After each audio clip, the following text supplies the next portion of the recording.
इंतहाई दर्दनाक। दोस्तों, आज जब ये खबर सुनी तो मैं सोचने पर मजबूर हो गया कि क्या हमारे मुल्क में कोई इंसाफ नाम की चीज है या नहीं। अपनी बीवी के लिए इंसाफ मांगते मांगते आज शौहर भी कुर्बान हो गया। पीछे एक मासूम जान बच्ची और इसका बाप बकाया। अगला नंबर उनका, देखो कातल उनको कब रास्ते से हटाते हैं। अस्सलाम वालेकुम रहमतुल्लाहि व बरकातहू। खुदा तआला के पाक बाबरकत नाम से शुरू करता हूँ आज की वीडियो।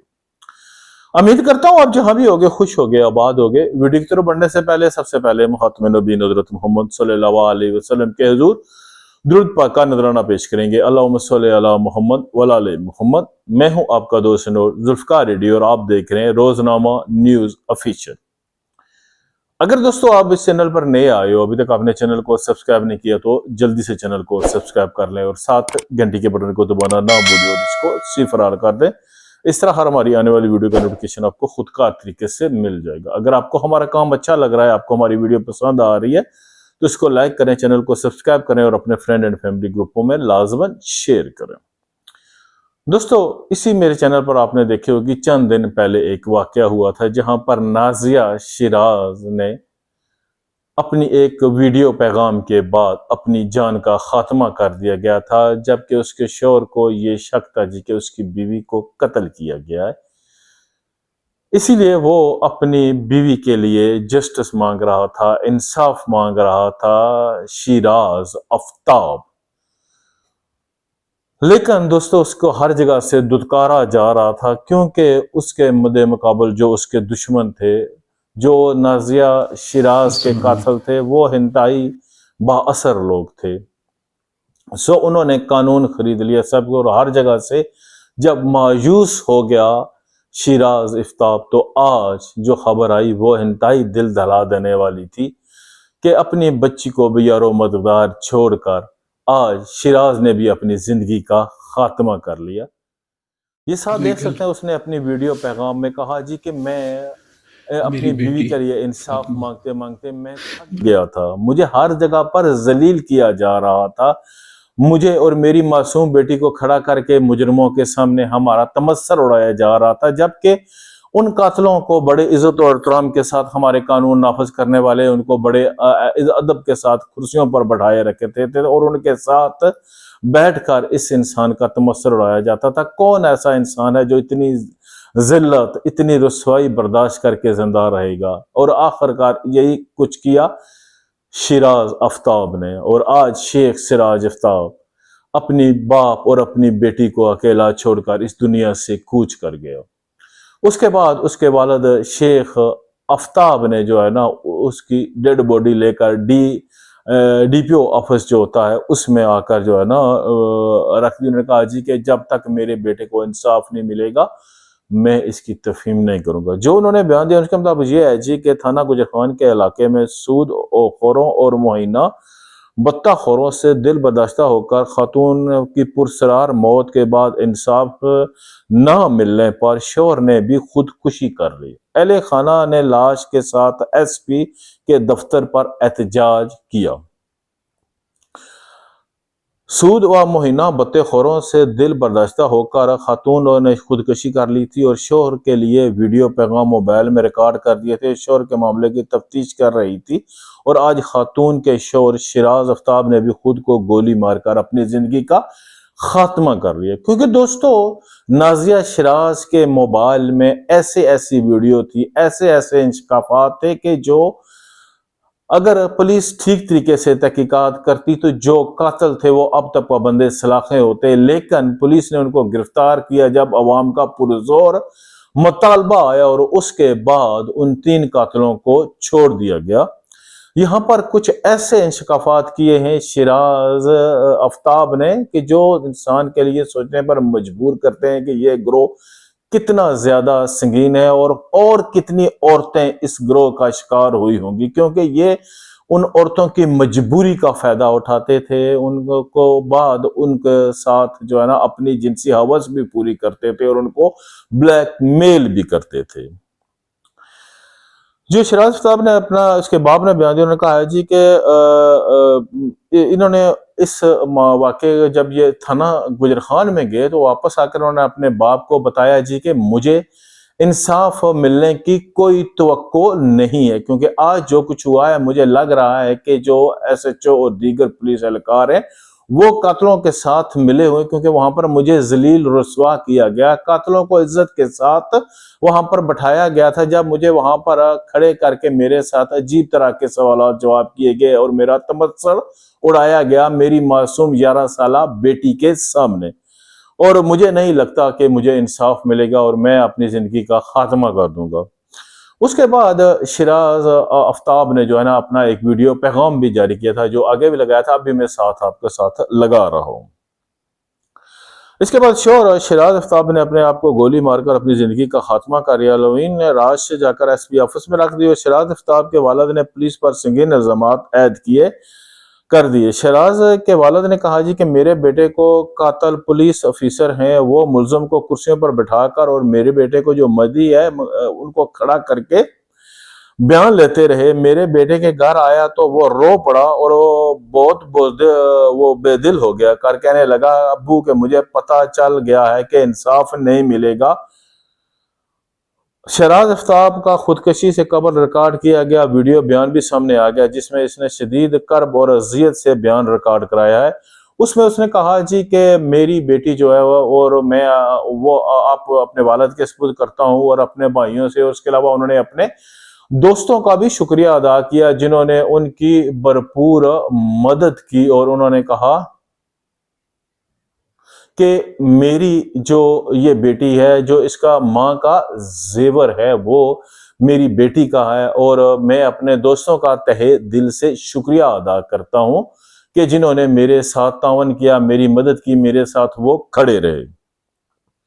इसके बाद शिराज आफ्ताब ने कहा कि मेरी आलिया के साथ जो हादसा हुआ, जिसने कहा कि वो भी मालूम है, अदील, मूसा, जवाद और दौलताला वाली, बाजी वगैरह और नाजिया और सायरा यूके वाली सब मिलकर मेरी आलिया की कातिल हैं। मुझे इनसे अब ये लग रहा है कि मेरी जिंदगी को भी खात्मा करीब है, क्योंकि मैं इन अमीरों के मुकाबला नहीं कर सकता। तो दोस्तों, इन सूदखोरों की जड़ें इंग्लैंड तक फैली हुई हैं, क्योंकि हो सकता है कि ये जो सूद का पैसा है ये ब्लैक मनी को जाकर यूके में जो है ना उसको फिर वैट करके जो है ना वो आगे इनको भेजा जाएगा, और इसके ताने बाने जो है वो यूके तक मिल रहे हैं। अगर हमारी गवर्नमेंट, हमारे कानून नाफज करने वाले अदारे इसके ठीक तरीके से तहकीकात करें तो बहुत से बड़े मगरमच्छ जो है ना वो सामने आएंगे जो इस तरह का ये गनौना काम कर रहे हैं। वैसे तो अगर देखा जाए तो हमारे मुल्क में आए दिन जो है ना उलमा हजरात और दीगर जो है ना वो इस चीज के भाषण देते रहते हैं जी कि बैंकों से ये सूदी निजाम खत्म किया जाए, लेकिन जो माशरे में सूद फैला रहे हैं, यहाँ पर गुजरखान के कुछ मकामी साफी हैं वो काफी अरसे से इस बात के ऊपर जो है ना वो जोर दे रहे हैं, इनका चेहरा बेनकाब कर रहे हैं कि ये लोग जो है ना यहाँ पर सूद का कारोबार कर रहे हैं, इनके खिलाफ कार्रवाई की जाए, लेकिन कुछ भी नहीं हुआ और सब चीजें जो है ना वो ये इसी तरह से चल रही हैं और किसी के कानों पे जून भी नहीं रही। इसके बाद शहजाद आफ्ताब ने मजीद कहा जी कि मेरे दोस्त, मेरे यार साहब मेरे साथ खड़े रहे। मेरे दोस्त, मेरे भाई साहब पाकिस्तान में जमाल और इंग्लैंड में रहायशी शख्स से बच कर रहे हैं। इनके एक दोस्त को कहा जी जिन्होंने जमाल है ये इंग्लैंड में और इससे बच कर रहे हैं। मेरे साथ जुल्म हुआ है और ये लोग पैसा लगाकर मेरे केस को तब्दील करने की कोशिश करेंगे और मेरा दिल में इस वक्त टूट चुका है और मेरे पास अल्फाज नहीं है जो मैं बयान करूं। और मुझे एहलिया ने कहा कि मैंने वही FIR दर्ज कराई। अदील, जवाद और मूसा ने मेरी एहलिया के साथ बहुत ज्यादती की और इसे सूद के पर पैसे देते रहे और ब्लैकमेल करते रहे। यहाँ पर दोस्तों दो सवाल आते हैं। जो शिराज आफ्ताब थे, इन्होंने अपने बयान में कहा, जो उन्होंने आखिरी अपना ये वीडियो बयान रिकॉर्ड किया, उन्होंने कहा जी कि हमारे माली हालात बड़े खुशहाल थे, हम बड़ी खुशहाल तरीके से जिंदगी गुजार रहे थे, तो आखिर ये फिर सूद पर रकम लेने की नौबत क्यों आई? क्या वजह थी कि इनको जो है ना ये सूद के जाल में फंसाया गया? ऐसी क्या मजबूरी थी? ना ही जो है ना इस बारे में जो शिराज के वालिद हैं उन्होंने कुछ बताया और ना ही शिराज ने कहा जी, लेकिन शिराज का यह बयान था जी कि हम अच्छी खुशहाल जिंदगी गुजार रहे थे। नंबर 2 कि जो 2 करोड़ के जेवर थे वो बैंक में जो रखाए गए, जो बैंक से कर्जा लिया गया, वो बैंक का कर्जा किधर गया? क्या इस वजह से तो नहीं शाजिया को रास्ते से हटाया गया कि वो जो बैंक से इन्होंने कर्जा लिया उसके ऊपर हाथ साफ किया, क्योंकि वो कर्जा तो नाजिया के नाम पर लिया गया, क्योंकि जब उन जेवरात के ऊपर जो कर्ज लिया गया वो रकम वहां पर नहीं देंगे तो बैंक जो है वो ऑटोमेटिकली वो जो जेवरात हैं वो जब्त कर लेगा, जो बेसिकली नाजिया की मालकियत है, शिराज की मालकियत है, और ये जो इनकी बच्ची है इसके हैं। और वो जो 1 करोड़ का उन्होंने लोन लिया वो किधर गया? और अगर नाजिया ने वो 1 करोड़ का लोन लिया था तो उसको इनसे पैसा लेने की क्या जरूरत थी? ये बहुत से ऐसे सवाल हैं जो जवाब तलब हैं। इसके बाद उन्होंने इस औरत के साथ जो है ना वो जिनसी तौर पर भी उसकी जो है ना वो जनाए बाजरा करते रहे, और जो रिपोर्ट सामने आई है उसके मुताबिक ये है जी कि पहले जब ये गिरफ्तार हुए थे इनका भी वहां से डीएनए नमूना लिया गया, और वो जो औरत जिसने खुदकुशी की थी नाजिया शिराज, जो शिराज अहमद की बीवी है, उसके भी डीएनए लिए गए। और देखें दोस्तों, मौजूदा दौर में जो है ना जो साइंस है वो काफी तरक्की कर चुकी है, और ऐसी बहुत सी केसेस जो है ना वो इस तरह भी हल हुए हैं, क्योंकि जब इनका डीएनए मैच किया जाएगा तो पता चलेगा जी कि आया क्या जो नाजिया शिराज थी उसके साथ क्या हुआ। क्योंकि अगर उनके इसके साथ इस तरह के मरासम थे तो नॉर्मली जो है ना वहां से भी जो है ना इस चीज के शवाहिद मिल सकते हैं। क्या इस वजह से वहां से जो है ना ये अब दबाव डालकर वो सारे डॉक्यूमेंट्स जो है ना वो चेंज करा रहे हैं, जिसकी वजह से अब लगता था शिराज आफ्ताब को कि मुझे इंसाफ नहीं मिलने वाला, और इस वजह से उन्होंने अपनी जिंदगी का खात्मा कर दिया। क्योंकि जब एक इंसान को वहां पर मुख्तलिफ तरह की बातें सुनने को मिले, मुख्तलिफ तरह के उसके ऊपर जुमले कसे जाएं, उसको यह भी उम्मीद नहीं कि यार मुझे कोई इंसाफ मिलेगा या नहीं। उसकी बेटी के सामने, उसकी बाप के सामने, उसके अजीज अकाब के सामने उसके साथ तलील की जाए, उसकी जो है ना उसके खिलाफ ऐसे जो है ना बातें की जाए, तो कौन इंसान जो गैरतमंद है वो बर्दाश्त करेगा। और इस ग्रुप के बारे में जो गुजर खान के रहायशी हैं उनसे पता चला है जी कि बहुत ज्यादा ये स्ट्रॉन्ग ग्रुप है, और इसका ऐसे ग्रोह के साथ तल्लक है कि जो इस तरह की ये एक्टिविटीज करते हैं। और गुजर खान के बहुत से और लोग भी जो है ना वो इनके डसे हुए हैं, जिनको ये सूद पर पैसा देते थे और इस तरह की ये कार्रवाई करते थे। यहाँ पर शिराज ने जो है ना कुमते बाला से भी अपील किया है। उसके वालिद ने भी कहा है कि सीएम पंजाब मरीम नवाज शरीफ से और सीसीडी वालों से जी कि आप आए, क्योंकि अगर सीसीडी वाले इन्वॉल्व होते हैं इस केस में तो वो तो चंद दिन में ही जो है ना इस केस का मुकम्मल जो है ना वो कच्चा चिट्ठा साफ कर देंगे। क्योंकि इस वक्त अगर देखा जाए तो मुल्क में एक वाहिद अदारा सीसीडी है जो इंसान को जो है ना वो बर वक्त इंसाफ दे रहा है। क्योंकि जब से ये सीसीडी की कार्रवाइयां हुई हैं उसके बाद से कब पाकिस्तान और क्या बल्कि पंजाब में जो खास करके बड़े पैमाने पर जो है ना वो इस तरह की वारदातों में और क्राइम में जो है ना वो कंट्रोल हुआ है। क्योंकि डर ऐसी चीज है, जब आपके पता होगा यार कि किसी मोड़ पर मुझे ठोक दिया जाएगा तो इंसान कोई भी वारदात करने से पहले 10 बार सोचता है। क्योंकि दोस्तों हमारे मुल्क में तो ईमान बिकते देखे, कानून बिकते देखे, तराजू बिकते देखे, काजी बिकते देखे। यहाँ पर तो आप दाम अच्छा लगाओ, यहाँ पर सब कुछ मिलेगा। तो ऐसे तो हम ही बदनाम है कि यार वो पैसे लेकर अपना जिस्म बेचते हैं। यहाँ पर तो लोग अपना ईमान बेचते हैं, अपने कायदे कानून बेचते हैं, यहाँ पर काजी बिकते देखे।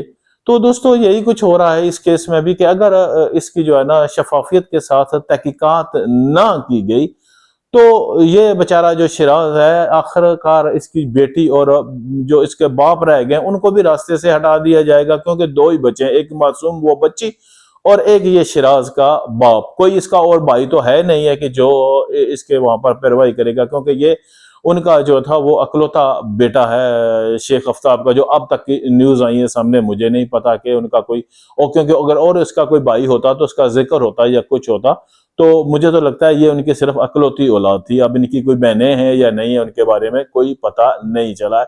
लेकिन इसके पीछे और भी बहुत से मकासद हो सकते हैं। इनकी जायदाद, इनकी हो सकता है कोई प्रॉपर्टी ऐसी हो तो इनके जो वारस हैं वो भी हो सकता है कि इसमें इन्वॉल्व हो। तो ये एक बहुत बड़े पैमाने पर कोई ऐसी गेम भी हो सकती है जिसकी सारी जो है ना वो मुकम्मल शफाफियत के साथ इसकी तहकीकात होनी चाहिए।